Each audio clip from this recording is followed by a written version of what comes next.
Assalamualaikum warahmatullahi wabarakatuh. Di video kali ini saya akan mengambil burayak ikan koi yang jenisnya itu soa dan siro.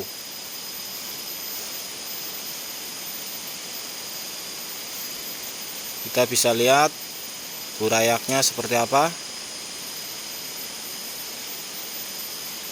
Seperti itu ya bos, kelihatan ya bos. Nanti lebih jelasnya kalau sudah di karamba atau di bak plastik. Dan nanti saya akan tampung di tempat karamba sebelah sini. Karamba yang sudah saya sediakan dari tadi.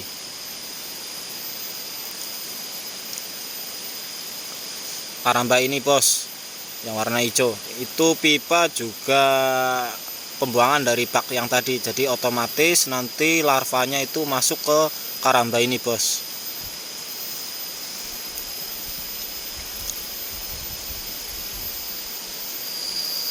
Oke, setelah kita ambil semua atau kita masukkan di dalam karamba, kita bisa cek di karamba itu burayaknya masuk di sini semua ya bos. Mungkin untuk pemula cara seperti ini itu sangat praktis, sangat mudah dan tidak susah.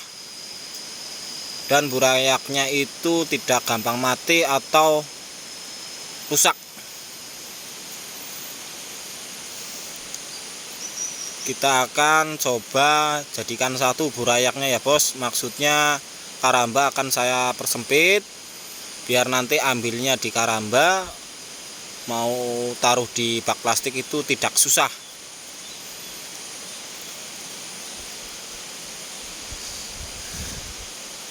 Kita pakai piring plastik supaya itu ikan atau burayaknya itu tidak menempel di karamba karena ukurannya sangat kecil. Ini umur 12 hari dari menetas, kurang lebih 1 lidi besarnya.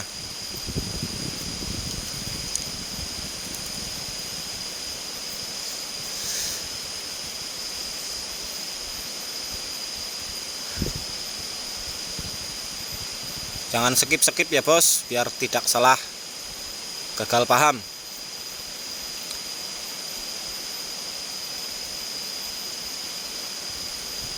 Niatnya ini nanti saya taruh di kolam tanah burayaknya supaya pertumbuhannya itu lebih cepat.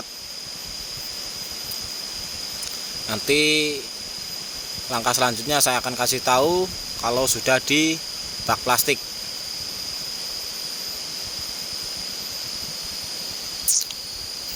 Alatnya sederhana sekali ya bos, cukup pakai bilah bambu atau bilah yang lainnya, yang penting bisa untuk menyeket karamba. Kita kasih batu biar karambanya itu tidak mengambang.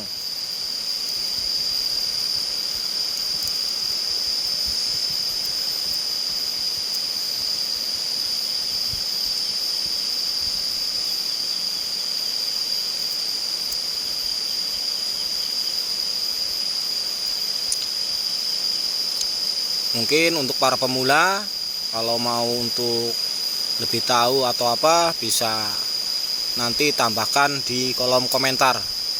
Saya masih perlu saran dan kritik Anda semua, karena saya juga masih pemula, masih banyak belajar dari senior-senior yang sudah berpengalaman.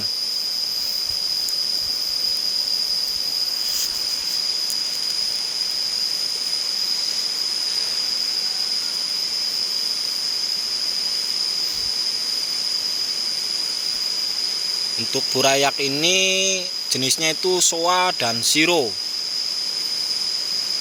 Mungkin nanti banyak yang kelihatan hitam dan agak yang kelihatan kekuningan ya bos, atau merah. Kalau yang hitam itu biasanya jadinya kalau tidak soa jadi siro. Kalau kuning itu bisa jadi kohaku, bisa juga jadi sankei.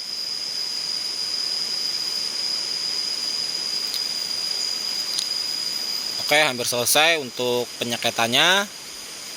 Nanti kita akan ambil dari karamba, taruh di bak plastik atau ember plastik untuk lebih kelihatan lebih jelas atau gampang mau taruh di kolamnya.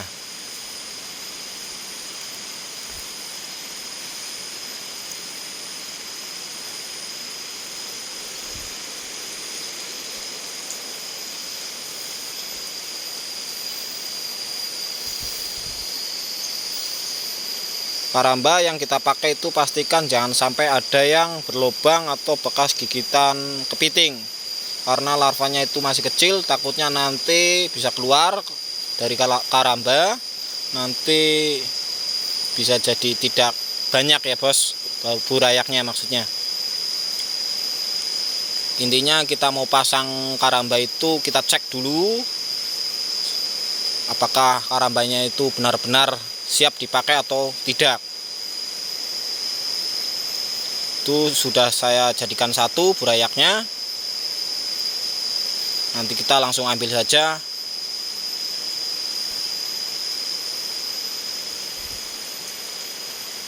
Nanti sebelum saya masukkan ke kolam tanah yang sudah siap, itu saya biasa nanti saya pakai obat ya bos.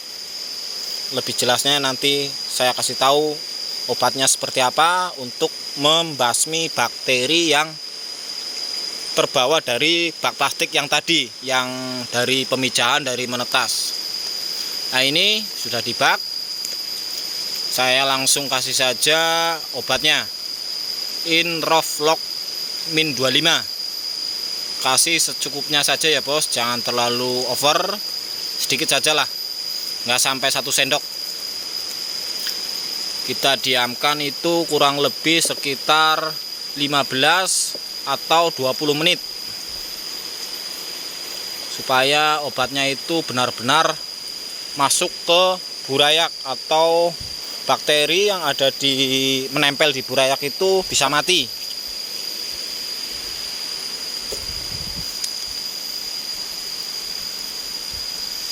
Nanti kita ambil pakai piring biar lebih jelas. Ah, itu burayaknya bos. Itu kalau yang hitam itu jadinya soa dan siro. Kalau yang kuning itu biasanya kalau tidak jadi kohaku jadi sanke. Seperti itu burayaknya bos. Umur 12 hari. Nanti setelah 20 menit kita langsung tebar di kolam yang sudah siap. Dan ini kolamnya bos sudah siap, airnya sudah hijau, planktonnya juga sudah banyak kelihatannya ini bos. Jadi burayak nanti kalau pas masuk di kolam tanah itu sudah ada makanan yang tersedia di kolam. Kita akan kasih masuk burayaknya pelan-pelan saja.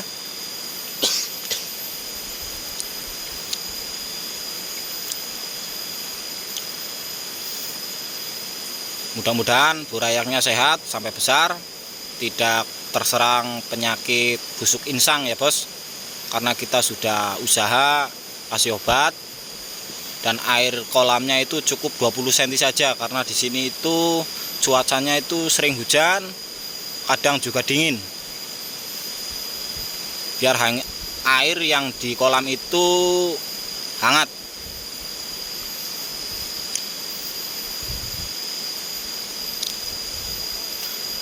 Saya tebar ini kurang lebih burayaknya sekitar 25.000 ekor saja.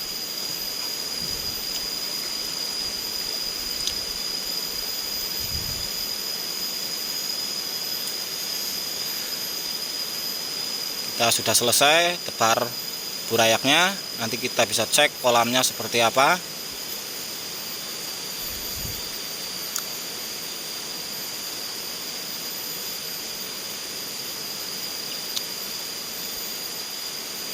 Nah, ini kolamnya seperti ini bos. Airnya itu sudah benar-benar hijau. Jadi airnya sudah mapan atau sudah layak untuk ditaruh burayak. Kita cek sebelah sana, itu lantainya sampai kelihatan bos, makanya dangkal sekali. Mungkin ini saja video dari saya. Terima kasih. Wassalamualaikum warahmatullahi wabarakatuh. Salam budidaya ikan air tawar.